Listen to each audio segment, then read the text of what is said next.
हाँ जी, मेरे प्यारे प्रभु जी, सभी को मेरा नमस्ते प्रणाम। कोई कुछ पूछना चाहते हैं तो पूछिए। कोई कुछ बताना चाहते हैं तो बताइए। प्रणाम प्रभु जी। अरे मेरे प्रभु जी, कैसे हो आप? एकदम बढ़िया प्रभु जी। हाँ जी, बोलिए। प्रभु जी, एक भक्त का सवाल है।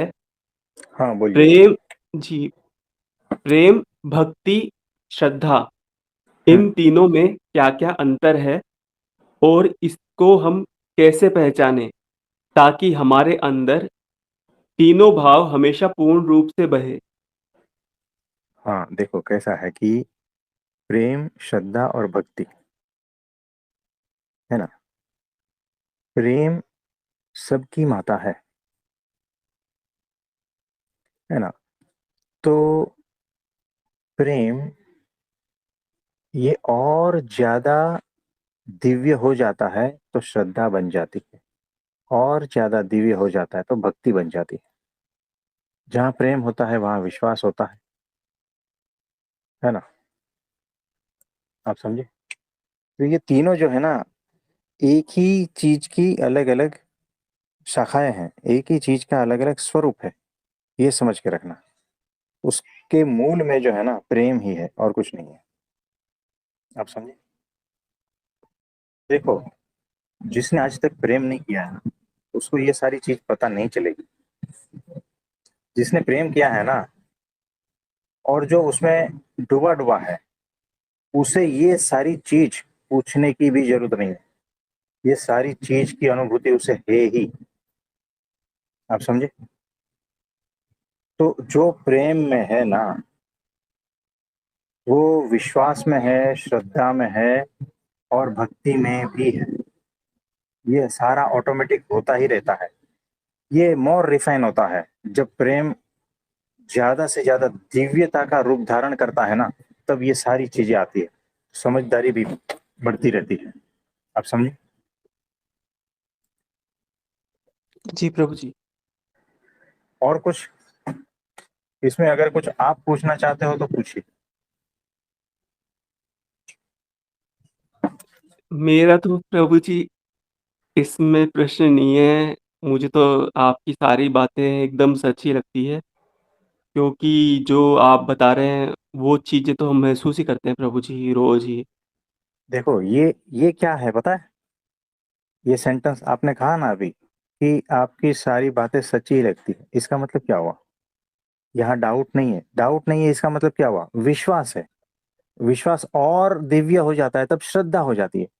और ये क्यों हुआ है? कि आपको हमसे प्रेम है। आप समझ रहे हो ये सारा धागा कहाँ से निकल रहा है? जी प्रभु जी। यही बात है। यहाँ सारे धागे जो है ना, एक दूसरे से जुड़े हैं। सारे बिंदु एक दूसरे से जुड़े हैं। इस तरह से है। तो जो आचरण है ना, उसके पीछे अंत तक कौन सा धागा जुड़ा है ना, वो तुरंत हम पहचान लेते हैं। और कुछ पूछना चाहते हैं? प्रभु जी, वो आपने क्या है मोड थोड़ा चेंज कर दिया। अब पता नहीं प्रभु जी सवाल वाले मोड पे फिर कब आऊँगा? जैसे आप बोलते हो ना कि किसी भी चीज़ की जैसे अपेक्षा नहीं रखनी। पहले सवाल आ रहे थे, अभी सवाल सब मूर्खतापूर्ण लगते हैं, थोड़ा मोड बदल गया, सवाल नहीं है। अभी आज ये तीज है शायद, तो वो घेवर लेके आए थे, घेवर होते हैं ना प्रभु जी? हाँ हाँ हाँ, घेवर। हाँ, उस पर क्या प्रभु जी रबड़ी वाला घेवर लाए थे। अरे तो वाह! उसके जी, तो एक पीस प्रभु जी मेरे हाथ में जैसे मम्मी ने दिया था, तो एक पीस हाँ मैंने लिया हाँ और मैं कुछ सोचते हुए खा गया। फिर मुझे हाँ ऐसा लगा कि ये तो बहुत टेस्टी था और मैं ध्यान भी नहीं दिया और खा गया इसको।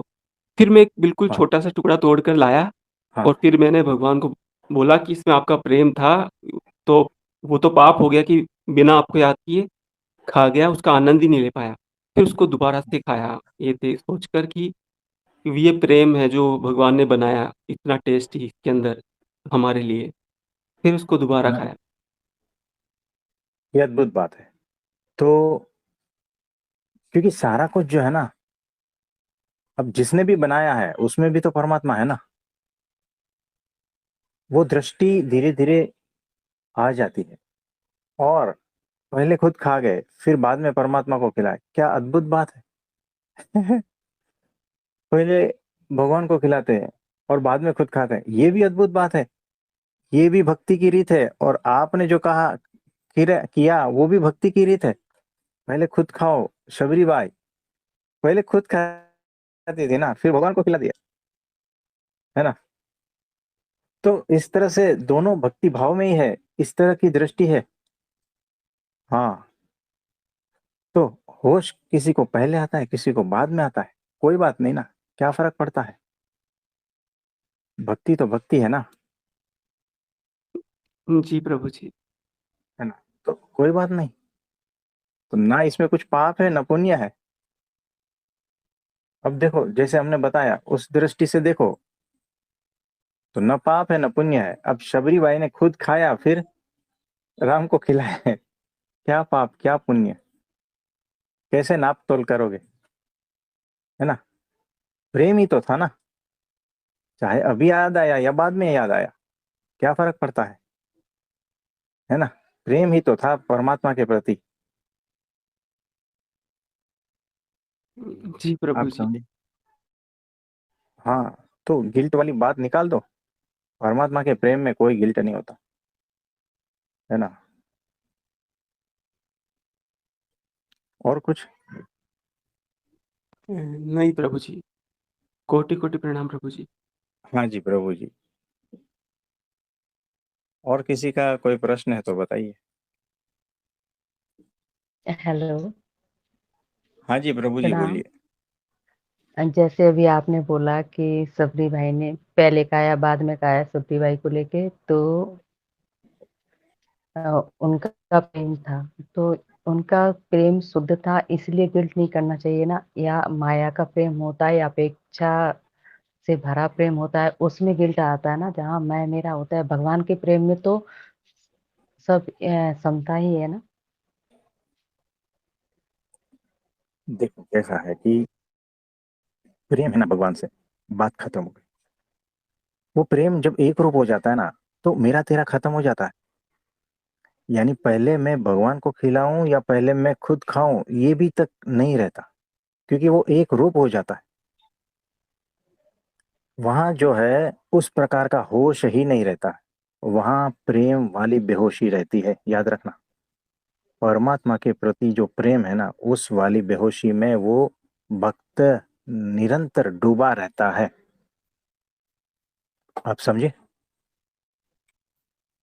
तो ये ऐसा है कि परमात्मा मेरे हम्म। भीतर ही है। मैं खाऊं वो खाए एक ही बात हो गई, पहले वो खाए बाद में मैं खाऊं ये भी एक बात हो गई, और पहले मैं खाऊं बाद में वो खाए ये भी एक ही बात हो गई। यानी वो एक सर्वोच्च अवस्था है भक्त की, उसे पता ही नहीं है, वो एक एकाकार हो जाता। एक रूपता वाले। हाँ, एक रूपता वाली जो बात है ना, वो जब भक्त इस तरह से डूब जाता है ना, यानी सर्वोच्च अवस्था की बात कर रहा हूं मैं। पहले वाली अवस्था जो है ना, उसमें मैं फर्स्ट भगवान बाद में। सेकंड स्टेज भगवान पहले मैं बाद में। थर्ड स्टेज सर्वोच्च, कौन बाद में कौन पहले ये पता ही नहीं है।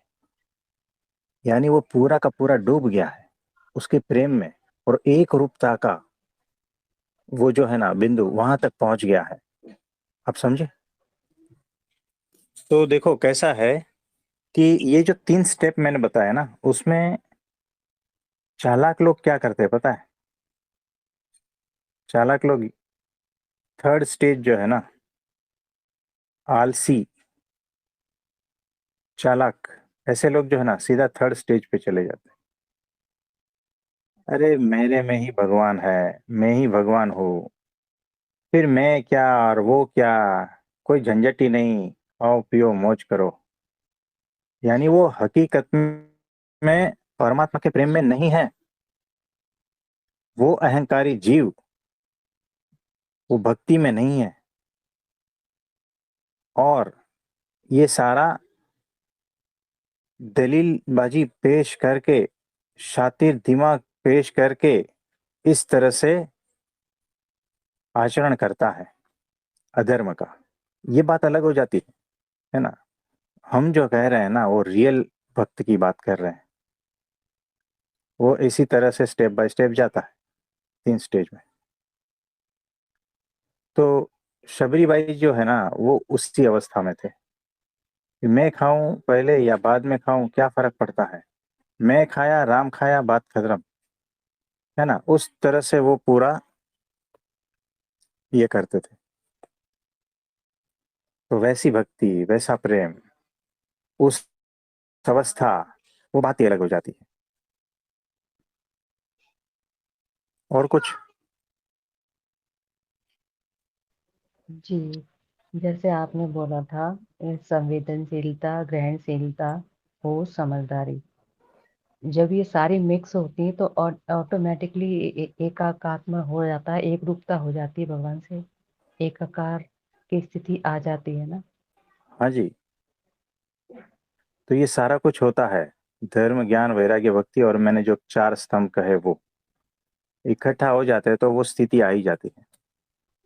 इसमें से कुछ भी थोड़ा इधर उधर रहा तो थोड़ा कमी होती है, और कुछ नहीं। संपूर्णता, पूर्णता तभी आती है भक्ति में। तो ऐसा है। जैसे आपके वचनामृत में भी लिखा है कि कृष्ण ने बोला गोपिकाओं से, जब वो यमुना जी पार करने जा रही थी, यमुना जी से बोलना कि अगर मैं ब्रह्मचारी हूँ तो आपको रास्ता दे दे। तो उन्होंने बोला, कृष्ण जी को लेके यमुना जी ने रास्ता दे दिया। वो खाना लेके गई थी दुर्वासा ऋषि जी के लिए। फिर दुर्वासा ऋषि जी से उन्होंने, गोपिकाओं ने बोला कि हम कैसे जाएंगे, पानी भरा यमुना जी में। तो उन्होंने भी यही बोला कि अगर मैंने ये खाना नहीं खाया हो तो उनसे बोलना यमुना जी से कि ये रास्ता दे दे। तो उन्होंने भी दे दिया। फिर गोपिकाओं का दोनों से ये प्रश्न था अंदर से, क्योंकि उनके भी रानियां थी कृष्ण जी के, फिर बाल ब्रह्मचारी कैसे हुए, और दुर्वासा ऋषि ने भी खाना खाया तो वो भूखे कैसे हुए, उन्होंने क्यों नहीं खाया। तो जो वो था ना, वो आज आपकी भगवान की कृपा से मुझे समझ में आया कि उन्होंने खाना क्यों नहीं खाया। तो आप इसको अपने शब्दों में प्लीज बताएं। तो देखो जी। कैसा है कि जो भक्ति में टॉप पर पहुंच गया है ना,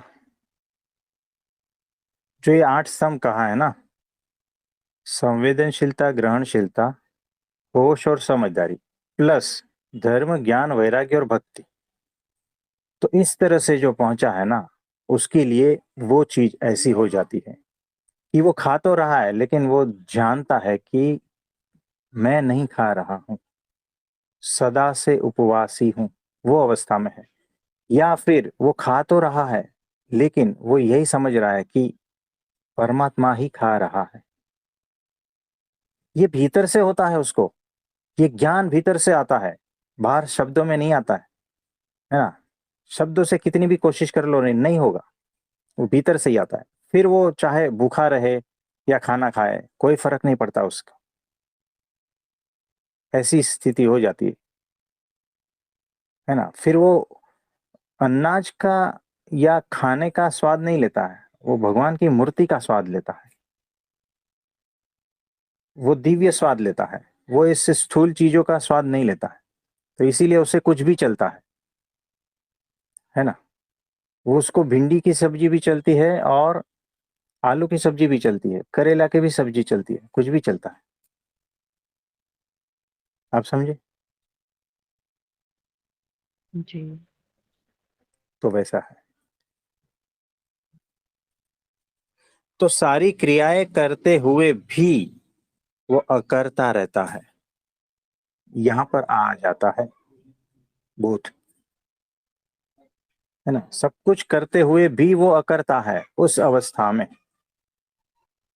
यानी वो पढ़ाई करता है, शादी करता है, बच्चे करता है, उसका भी लालन पालन पोषण जो भी करना है वो सारा कुछ करता है, संसार व्यवहार करता है, सब कुछ करता है, फिर भी वो रहता है अलिप्त, फिर भी वो रहता है सेंटर में, फिर भी वो सदा से अकर्ता ही है, फिर भी वो सदा से कर्म से रहित है, कर्म बंधन से मुक्त ही है। वो चाहे कितना भी कर्म कर ले लेकिन वो कर्म बंधन उसको होता ही नहीं, कर्म कोई उसे छूता ही नहीं। ये अवस्था है वो सेंटर वाली, आप समझे? जी। हाँ जी। और कुछ? हाँ, बहुत कुछ कहना है, बोला जा नहीं रहा है, मौन से शब्द निकल रहे हैं। आज जो कुछ भी मैंने पूछा ना वो ऑटोमेटिकली स्वयं ही घटित हुआ। या कुछ नहीं जा रहा था, घटित हो रहा था ऑटोमेटिकली। और मैं हैरान थी कि अचानक कैसे हो रहा है। खाना खाते हुए मैं तो जैसे रोज खाती थी वैसे ही खा रही थी, लेकिन अचानक ही लास्ट वाली स्टेज आई। वैसे मैं ऐसे अनुभव बताती नहीं हूँ, लेकिन लगा कि बताना चाहिए, ऑटोमेटिकली आया इसलिए बताया जा रहा है। ये भगवान की गुरु की कृपा से हुआ और इसमें सारा मिक्स हो गया। जैसे अभी लीलाधर भाई जी से आपने बोला था प्रेम को लेके, कि अगर प्रेम नहीं होता तो ये संवेदनशीलता, ग्रहणशीलता, समझदारी, ज्ञान, धर्म ये कुछ भी नहीं आता। क्योंकि एक प्रेम ही है, प्रेम के आधार से ही हमें गुरु के शब्द हमारे हृदय में धारण होते हैं। तो शुरुआत प्रेम से ही होती है। आज आपके सारे शब्द साकार हुए, यानी जो स्थिति वचनामृत में सुनी थी ना, वो आज उसकी झलक मैंने पाई। अभी भी वो है, मुझे नहीं पता कि मैं किन शब्दों में बताऊं। उसके बाद ये माइंड है, माइंड ने ये भी सोचा कि जो भी खा रहे थे वो परमात्मा खा रहे थे ना, वो अहंकार वाला मैं खा रहा था ना, ना शुद्ध मैं खा रहा था। जो एक स्टेज है ना परमात्मा, सिर्फ वहां परमात्मा ही था। यानी ना अहंकार वाली तृप्ति थी, ना शुद्ध तृप्ति थी, सिर्फ परमात्मा ही बचा था। और ये अभी भी उस स्थिति में हूँ। बस आई एम सॉरी, शब्द नहीं है। आपकी परमात्मा की कृपा के लिए बहुत बहुत आभार, थैंक यू। हाँ जी, तो ऐसा ही होता है। तो ये अनंत कृपा है हमारे गुरु जी की, तो सारा कुछ घटित हो गया है ना? तो कोई बात नहीं, अद्भुत बात है। ठीक है। बस एक प्रार्थना है, बस एक प्रार्थना है, कभी भी अहंकार ना आए। क्योंकि हम तुच्छ जीव है, हमें नहीं पता कि सूक्ष्म अहंकार क्या होता है। स्थूल अहंकार तो पता है और वो आपको सब बताए। बस इतनी कृपा बनाए रखना, अहंकार कभी ना आए। हाँ जी, नमस्ते।